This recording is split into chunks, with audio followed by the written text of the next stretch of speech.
la musique pour moi c'est vital. Aussi loin que je me souvienne, j'écoutais tout. Et c'est ma respiration, je pense que je ne peux pas vivre sans musique. Cyril Schneider repère et choisit ses créatives. Son festival se déroule à Audnay, entre maison communale et manège.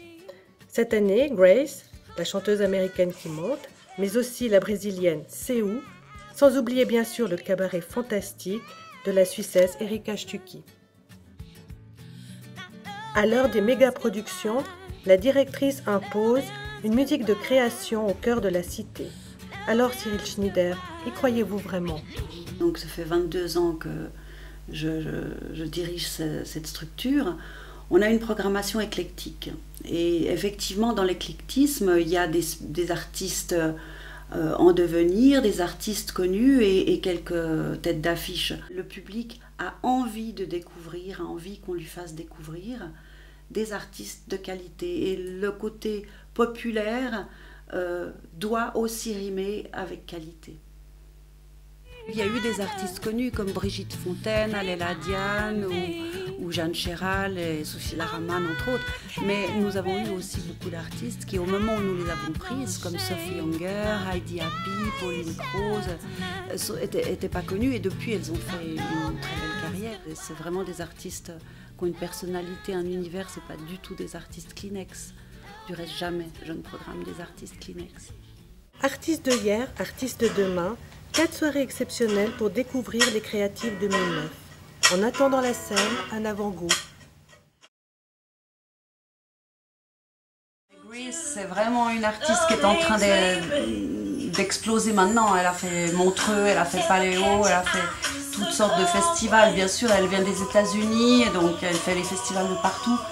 Mais c'est vraiment une artiste qui est engagée dans ses textes et qui est tombée dans toute petite dans la musique. Ses parents étaient musiciens, c'est folk, c'est blues, c'est reggae. Ça c'est une découverte, Wendy McNeil qui sera en première partie d'Erika Stucki, une vraie découverte. C'est une artiste canadienne qui vit en Suède. Et elle joue de l'accordéon, elle a une dégaine de danseuse, elle est très très belle et elle a cet univers un peu d'humour noir, un peu cabaret comme ça, très intimiste, mais j'aime beaucoup. Et puis elle a vraiment un univers et c'est ce qui me plaît, c'est ce qui me séduit toujours, c'est de rentrer dans l'univers de ces femmes créatives.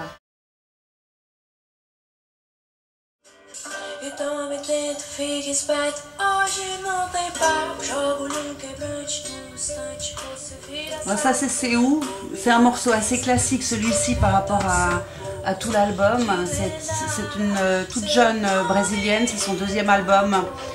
Vargarosa, c'est vraiment une artiste que j'adore parce que c'est vraiment le Brésil actuel. Il y a un mélange, bien sûr, le Brésil c'est le métissage même.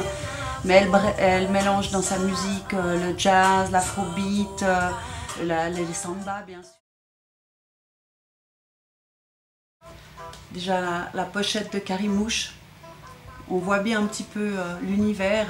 Elle est toute jeune, elle est drôle. C'est un peu ragamuffin, c'est vraiment une musique qu'il faut voir. Parce qu'elle est très comédienne aussi, alors sur scène elle joue toutes ses chansons. Là elle raconte ses galères avec les mecs, les parasites qu'elle attire. Un soi-disant artiste, je ne sais quoi, drôle, charmant, bonne mine et courtois. Il m'a fait ses yeux de mesquine et il m'a dit: je suis dans la mouise, j'ai pas de crèche pour cette nuit, tu peux me dépanner, il fait froid, il y a de la pluie.